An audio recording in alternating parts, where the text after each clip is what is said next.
राधे राधे महाराज जी, आपके चरणों में कोटि कोटि प्रणाम। महाराज जी, वैवाहिक जीवन में ब्रह्मचर्य के क्या नियम है? संतान प्राप्ति के सिवा भोग पाप है जैसा सुना है, परंतु धर्म पत्नी नियम पालन में साथ ना दे। महाभारत ग्रंथ में, शास्त्र में जो जिनका पाणी ग्रहण संस्कार हो गया है, जब पत्नी मासिक धर्म से युक्त होकर 7 दिन बाद पवित्र हो जाए, फिर पवित्र तिथियों का त्याग करते हैं, जैसे एकादशी है या पूर्णिमा है या भगवत जन्मोत्सव है, राधाष्टमी, कृष्ण जन्माष्टमी, रामनवमी, नवदुर्गा आदि, इन पवित्र तिथियों का त्याग करते हुए महीने में एक बार, ऐसा शास्त्र सम। पर उसे हम इसलिए व्यक्त नहीं करते कि जितना अधिक दोनों मिलकर संयम कर सको अच्छा है, पर यदि नहीं संयम तो एक बार का लिखा है कि जब तक मासिक धर्म से युक्त माताएं बहनें रहती तब तक स्पर्श भी न करे, मतलब उस भावना से, और जब पवित्र हो जाए तो एक बार के लिए, ऐसा शास्त्र में वर्णन है, तो वो पवित्र रहेंगे और उस शरीर स्वास्थ्य भी ठीक रहेगा और संतान उत्पत्ति के लिए भी मंगल में माना गया। अब जैसे संतान हो गई है और हमारी वासना अभी शांत नहीं हुई है, तो ऐसा अन्य की तरफ न देखे, धर्म से चले, तो इसमें कुछ सुख है नहीं, ऐसा अनुभव हो जाएगा। बहुत देखे हम तो, बिना पढ़े लिखे गांव के लोगों को देखा है कि 1-2 संतानें हो गई तो घर के बाहर लेटने लगे परिवार से, क्योंकि वास्तविक इसमें सुख नहीं है। हमारा जो मन है जिस सुख की चाह कर रहा है, आप खुद देखो, गृहस्थ हो आप लोग, आपको हर बार एक नई तृष्णा जगती है, एक नया चाव भोगने का होता है, वो चिंतन के कारण। ऐसे इस शरीर से नहीं तो इस शरीर से, इस प्रक्रिया से तो नहीं इस प्रक्रिया, और उन प्रक्रियाओं को, उन शरीरों को भोगता है, पर फिर भी एक नई तृष्णा, मतलब सुख नहीं मिला। नहीं तो ऐसा ना जैसे हम प्यासे, पानी मिल जाए तो हाँ भाई तृप्ति हो गई, जैसे केवट जी कह रहे हैं, अब कछुनाथ न चाहिए मोरे। तो हमारा जो मन सुख मांग रहा है, वास्तविक वो सुख निरंतर वाला मांग रहा है, जिसमें दुख का लेश न हो और आनंद ही आनंद हो। अब हमारा ज्ञान के कारण चिंतन बदल गया, हम देहाभिमान भाव से हो गए कि मैं पुरुष हूं।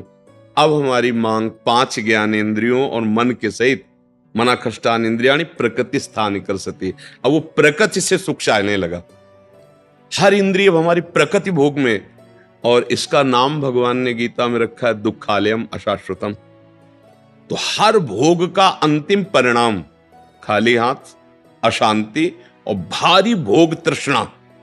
जो जितना भोगता है उतना ही कामी होता जाता है। जैसे आग में घी डालते रहो तो बढ़ेगी ना, ऐसे भोग तृष्णा है। तो अपनी भोग तृष्णा हम पूरी त्याग नहीं सकते, इसलिए हमारे को प्रवृत्ति मार्ग मिला है, गृहस्थ धर्म, पाणी ग्रहण संस्कार, धर्म पूर्वक पत्नी को स्वीकार करके दोनों एक दूसरे की मनोवृत्तियों को मिलान करें, धर्मयुक्त, अर्थात एक दूसरे से प्रेम बनाए हुए आजीवन, अन्य दूसरे का कैसी भाव से। तो जितना अधर्माचरण होगा उतनी वासना बढ़ती चली जाएगी, और जितना धर्माचरण होगा तो धर्म के प्रभाव से वासना शांत होती चली जाएगी। तो इसीलिए व्रत नियम लगा दिया गया कि आपने जो पाणी ग्रहण किया है बस उसमें, और उसमें भी 1 महीने में एक बार, जो हमने शास्त्रों में पढ़ा कि मासिक धर्म के 7 दिन, 7-8 दिन तक बिल्कुल नहीं, और जब वो पवित्र हो जाए तब फिर ऐसा करें। ऐसा अभी परसों ही वो चीजें हम सुनाते इसलिए नहीं है कि भ्रष्टाचार बढ़ा हुआ, कौन धर्म की बात मानेगा। गर्लफ्रेंड, बॉयफ्रेंड, आज ब्रेकअप, दूसरे के साथ, फिर कल उससे, ये क्या है? ये क्या है? ये संस्कार है हमारी नई पीढ़ी के। इस पर इसलिए बिल्कुल हमारा हृदय जल जाता है। आप लोग क्या कर रहे हो अपने जीवन के साथ? खिलवाड़ कर रहे हो। जब तुम ऐसे हो फिर पाणी ग्रहण करोगे तो तुम्हें प्रीति होगी अपने पति से, तुम्हें प्रीति होगी अपनी पत्नी से, तुम्हारा भाव बनेगा? बिल्कुल नहीं बनेगा। पूरी गृहस्थी चौपट, पूरा हमारा जीवन चौपट हो जाएगा। नई नई चाट लग गई। हम कई बार उदाहरण में दिया है कि यदि आपका होटलों में खाने का अभ्यास बन गया ना, तो घर की रसोई अच्छी नहीं लगेगी। ध्यान रखना, अगर एक पत्नी से चलोगे व्रत लेकर धर्म से, एक सीमा, और धर्म की पूर्ति के लिए संतान उत्पत्ति क्रिया, और बाद में निवृत्त होकर भगवान को प्राप्त करना। अगर आप व्यभिचार करेंगे तो इतनी आसक्ति बढ़ जाएगी, आप लोगों को क्या बताना है। अवस्थाएं हो रही, पर मन की दशा को देखो क्या है। पैसा है तो आप पैसे के बल से कौन सा व्यभिचार कर रहे हैं, आप देख लो ना, अपने जीवन को देख लो, हमें क्या बताने की जरूरत है। क्योंकि हम तो शास्त्र के इशारे को देखते हैं कि अगर मन भगवान में नहीं लगा तो तुम चाहे 90 वर्ष के हो, वही मन मांगेगा जो जीवन भर मांगा है। तुम्हारी वासना तुम्हें जलाएगी, भ्रष्ट करेगी, नीचे गिराएगी। इसलिए भाई अब हमारा तो इस विषय में बोलने की हिम्मत ही नहीं रह गई है। हिम्मत तो तब हो ना जब आपके आचरण पवित्र हो। 20-25 तक पहुंचते पहुंचते आपने अपना सर्वनाश कर दिया अन्य क्रियाओं से, अन्य वासनाओं से। कैसे बताए, कैसे बताए, कैसे तुम पवित्र होगे, कैसे तुम्हारा जीवन पवित्र, कैसे गृहस्थ धर्म तुम्हारा वो अपनी तरफ, आप अपनी तरफ, ये गृहस्थी है। अरे दोनों एक, चाहे दुख आवे चाहे सुख आवे, बाहु से बाहु मिला करके आगे बढ़ते हुए धर्म पूर्वक, तो संतानें पवित्र उत्पन्न होंगी, समाज में आप सुख वर्धन करने वाले बनेंगे। नहीं आपस में एक दूसरे से विरोध होगा और फिर तो बच्चा समय तो ऐसा आ रहा है कि अब धर्म ग्रंथों में जो लिखा हुआ है लिखा हुआ ही केवल है। विदुर जी महाराज के वचन है कि जब स्त्री मासिक धर्म से पवित्र हो जाए तब पुरुष संतान उत्पत्ति की भावना से, अब मान लो संतान उत्पत्ति नहीं चाहिए, अब वासना है, तो अन्य जगह जाने की जरूरत नहीं है। आपने धर्म पूर्वक दोनों ने स्वीकार किया है, वहां कोई पाप नहीं होगा। अन्य जगह पाप हो जाएगा, अन्य जगह बुद्धि भ्रष्ट हो जाएगी। और अगर दोनों मिलकर धीरे धीरे इसके रहस्य को जान जाओ कि इसमें सुख नहीं, अंतराय बढ़ाते चले जाओ, तो दोनों महात्मा हो जाओगे, दोनों भगवत प्राप्ति के योग्य हो जाओगे। ऐसे चला देखो, प्रीति में सुख है, प्रीति में सुख है। वास्तविक देखो, जब आपको किसी से प्रेम हो जाता है वास्तविक, वो काम चीज अलग है, चेष्टा अलग है, काम चेष्टा, काम क्रिया, प्रीति। तो प्रीति में उसके दर्शन से, संभाषण से, उसको खिलाने से, पिलाने से, उसको सुख देने से एक हृदय में विशेष आनंद आता है। अपने प्यारे को सुखी देख करके एक सुख आता। अब यहां क्या है, अपने प्यारे से प्यार नहीं है, स्वार्थ खेल रहा है, वासना खेल रही है। आप देखो ना, नहीं ऐसा नहीं हुआ है। अगर ऐसा भी हुआ है कि पाणी ग्रहण संस्कार हो गया, फिर पति के पैर टूट गए या किसी तरह, तो पूरे जीवन तन मन से वो उसको सहयोग किया है और लोकों पर विजय प्राप्त की, पुण्य लोकों पर विजय प्राप्त। अब क्या, आप स्वस्थ हो, आपके पास अगर उनकी मनोकामना पूर्ण करने लायक अर्थ नहीं तो वो आपकी नहीं, वो आपकी मनोकामना के विपरीत हो तो वो आपकी नहीं। ये कोई प्रेम है, ये कोई धर्म है, ये कोई बाजार की वस्तु है। आज का समाज भगवान बचावे, हमारी मति गति के तो परे है, पर आप सब हमारे घर के हैं, आप हमारी आत्मा हैं, इसलिए हम सलाह देते हैं, जो हुआ सो हुआ, अब सुधार लो। ऐसे आचरणों से किसी को ना यहां शांति मिलेगी ना परलोक में शांति मिलेगी, बिल्कुल नहीं। ये सब अधर्माचरण है।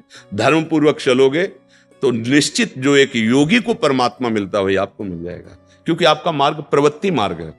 धर्म पूर्वक पाणी ग्रहण संस्कार करो, अतिथि सेवा, साधु सेवा, परिवार सेवा, समाज सेवा, देश सेवा करते हुए भगवत प्राप्त हो। दोनों की बात है, लक्ष्य दोनों का भगवत प्राप्ति, मंगल है, धर्म है। तो अपने अपने धर्म से चला जाए तो आज भी शांति है, विश्राम है। देखो, आपको केवल अपनी पत्नी से प्यार हो और उसको केवल आपसे प्यार हो। आप पूरा काम करके आए 10-12 घंटा बाहर से, जब घर आएंगे ना तो देखने मात्र से थकान मिट जाएगी। प्यार का एक व्यवहार, प्यार का एक वातावरण और संबंध नहीं, केवल आप देखने को पति पत्नी हो। तो जब थकित आएंगे तो आग तुम्हारे हृदय जल जाएगा। उसका अलग व्यवहार, उसका अलग व्यवहार, क्या जीवन। अब सोचो, प्रवृत्ति स्वीकार किया तो क्या जीवन। अब वो कैसे स्वीकार करे आपको, या आप उसे कैसे स्वीकार करे। आपके पास पैसा है, दसियों लोगों से आपका व्यवहार है, अब मानसिकताएं बदल रही हैं बहुत बहुत। इसलिए अगर मंगल चाहते हो यहां और वहां तो होश में हो जाओ, नहीं हर कर्म का फल आपको मिलेगा। तो देखते हो ना, जेल में आ जाकर जानकारी करो तो आधे से ज्यादा लोग इसी में बंद हैं। तो जब यहाँ की जेल कानून, तो आपको परमार्थ का जो अध्यात्म का है जो निर्णय है वो तो दंड मिलेगा ही। ऐसा नहीं है कि जो मनावे सो कर लो। इसलिए धर्म से चलो, नाम जप करो, पवित्र भोजन पाओ। और ये जरूर ध्यान रखो, अगर आप अपने माता पिता की सेवा नहीं की, जो घर में वयोवृद्ध जन है, जो अब वास्तविक उनको आपकी जरूरत है, तो आप कितना भी धन कमा लो कभी शांति प्राप्त नहीं कर सकते। जिसने अपने माता पिता को वृद्धावस्था में दुत्कार दिया, उनकी सेवा नहीं की, कोई भी हो, कहीं भी हो, उनकी जो पोषण वृत्ति तुम्हारे प्रति वो तो कभी साथ देगी नहीं। चाहे जितना वो कष्ट में, वो यही चाहेंगे मेरे बच्चा और बहू सुखी रहें, लेकिन सिस्टम जो विधान है वो आपको चैन नहीं लेने देगा। आपके बच्चों के ऐसे आचरण आगे होंगे कि आप जिंदा जलोगे हृदय में देख देख कर और अशांत रहोगे। बहुत धर्म से चलो, माता पिता साक्षात भगवान है। कैसा प्यार दिया है यार, मेहनत करके एक एक पैसा जोड़कर ट्यूशन पढ़ाया, पढ़ा लिखा, अब नौकरी मिल गई, और वो जो पूरा जीवन आपके लिए, अब वो आपको खटकने लगे हैं। नहीं, नया ब्याह किया, देश विदेश घूम रहे हो, उनको पानी की जरूरत है, खवाने पियाने की जरूरत, छोड़, कभी शांति नहीं मिलेगी। माता पिता की सेवा, हाँ धन कमाओ, खूब कमाओ, पढ़े लिखे हो धर्म पूर्वक, पर नियम ले लो। अगर ब्याह ना हो तो ब्रह्मचर्य रहो, किसी को स्वीकार करो। भोग वासना है तो ब्याह स्वीकार करो, और जिसको स्वीकार करो, फिर अगर वो विपरीत भावना से निकल जाती है तो राधा राधा राधा तेरा मार्ग लग, मतलब मेरे भाग्य में विषय सुख नहीं है, अब मैं निश्चिंत होकर अपने माता पिता की सेवा करूंगा, जैसे भी बनेगा जीवन निर्वाह करूंगा, असत आचरण नहीं करूंगा। अगर फिर कहीं संयोग बन जाता है तो फिर उसे धर्म से स्वीकार कर लो। चलो कलयुग है, फिर स्वीकार, अधर्म आचरण नहीं, व्यभिचार फिर भी नहीं, क्योंकि वो तुम्हारी दुर्गति कर देगा। व्यभिचारी को कभी शुभ गति नहीं होती। और आज शौक है इस बात का, ये नरक की सर्टिफिकेट है। भगवान बोल रहे हैं, त्रिविधम नरकस्येदम द्वारम नाशन मात्मना कामः क्रोधा तथा लोभा तस्मात् देत्यन्ते। काम क्रोध लोभ ये नरक की सर्टिफिकेट है। अगर अधर्म पूर्वक इनका भोग करोगे, जैसे आप अपनी पत्नी से, तो ये धर्म है। अगर अधर्म पूर्वक आप पत्नी से भी अपने अधर्म पूर्वक राक्षसी भाव में आ जाएं, तो आप दंड के अधिकारी, यहां भी नहीं अधिकारी, वो जाके शिकायत करे तो आप ये कानून दंड देगा ना। पत्नी है पर आपने राक्षसी प्रवृत्ति का अगर प्रयोग किया तो यहां भी दंड है, तो आप भागवतिक दंड से कैसे बच जाएंगे? बहुत सावधानी से। काम क्रोध मद लोभ सब नाथ नरक के पंथ, ये पैसे के बल से, प्रभाव के बल से व्यभिचार प्रवृत्तियों में उतरना मानो नरक की सर्टिफिकेट। तुम्हारे कर्म तुम्हारे ऊपर लागू हो जाएंगे। आप भले सुधर गए हो, पर वो जो बोया है उसको काटना पड़ेगा। अवश्य में भोक्तव्यम। इसलिए भाई बहुत होश से, भगवान की कृपा है कि हम आप मिलकर धर्म शास्त्र की वार्ता कथन श्रवण कर रहे हैं, तो इसको व्यर्थ न जाने दें। अभी तक जो भूल हुई, अब आगे हम संभाल लें। अगर आगे संभाल लेंगे ना, तो सड़ा गोदाम पीछे करके नया माल लगा दो, वो खत्म हो जाएगा। ये नया है, मंगल कर देगा। हमारा जो गलत आचरण वो हमें बख्शेगा नहीं। अगर भजन नहीं किया, सत आचरण में नहीं चले, माता पिता का दुलार जो हमें मिला उसका हम परोपकार, हम कृतज्ञता, उनको वैसे ही दुलार करें। अब वृद्धावस्था आ रही है, हम इसलिए बोल रहे हैं कि बहुत से उदाहरण हमारे सामने हैं। अब वो शौच चारपाई में ही कर रहे हैं, कोई उठा, नौकर थोड़ी करेगा। नौकर तो क्या बर्ताव करता है, आपको, जैसे आपको दुलार उन्होंने किया था, अब अवसर आया है, आप दुलार कर लो, निश्चित मंगल हो जाएगा। लोक परलोक सब बन जाएंगे। धर्म से चलो, नाम जप।